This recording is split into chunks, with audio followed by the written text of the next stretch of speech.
టీడీపీకి good bye చెప్పి ఈ రోజు జగన్ సమక్షంలో వైసీపీలో చేరిన విజయవాడ ఎంపీ కేశినేని నాని ఆసక్తికర వ్యాఖ్యలు చేశారు. చంద్రబాబుపై కీలక వ్యాఖ్యలు చేశారు. 2019 ఎన్నికల సమయంలో నాకు సీట్ ఇచ్చేందుకు ఇబ్బంది పెట్టారని, ప్రజాగ్రహం చూసి ఆ తర్వాత నాకే సీట్ ఇచ్చారని నాని తెలిపారు.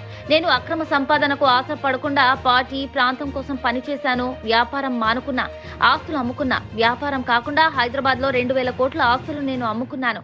కొన్ని విషయాల్లో చంద్రబాబు నా పట్ల ప్రవర్తించిన తీరు వల్ల నేను వ్యాపారం వదిలాను అని తెలిపారు. 2019 ఎన్నికల్లో నారా లోకేష్ ఓడిపోయారు. నేను ఎంపీగా ఇక్కడ గెలిచాను. ప్రజల అభిమానం పొందాను. ఆ తర్వాత వారి మనుషులను పెట్టి నన్ను చాలా ఇబ్బంది పెట్టారు. మేయర్ ఎన్నికలు వచ్చిన సమయంలో చంద్రబాబు అడిగితే ఇన్ఛార్జ్లు ఇష్టమని చెప్పాను. బోండా ఉమాగారి సతీమణి పెడుతున్నారా?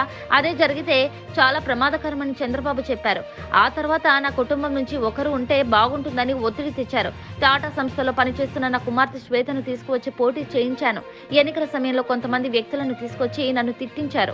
ఎంపీ నానిని చెప్పు తీసుకొని కొడతానని ఒక క్యారెక్టర్ లెస్ పర్సన్ అన్నాడని వాపోయారు. టీడీపీ జనసేన కూటమికి 40కి మించి సీట్లు రావడం లేదని సర్వేలో తేలిందని, అందుకే గెలిచే అభ్యర్థుల కోసం చంద్రబాబు దొంగ నాటకాలు ఆడుతున్నాడని కేశినేని నాని అసలు విషయం బయటపెట్టాడు.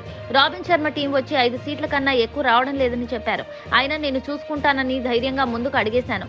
పార్టీ డబ్బుతో సంబంధం లేకుండా నా సొంత డబ్బుతో నేను గెలిపించాను. ఒక పార్టీ అధ్యక్షుడు ఒక పార్టీ ఎంపీని రావద్దంటే భరించా. నన్ను చెప్పు తీసుకొని కొడతా అన్నా, గొట్టంగాడన్నా భరించా. పార్టీలో ఉంటూ ఇన్ని అవమానాలు నేను పడాలా అంటూ బయటకు వచ్చినట్టు కేశినేని నాని తెలిపారు.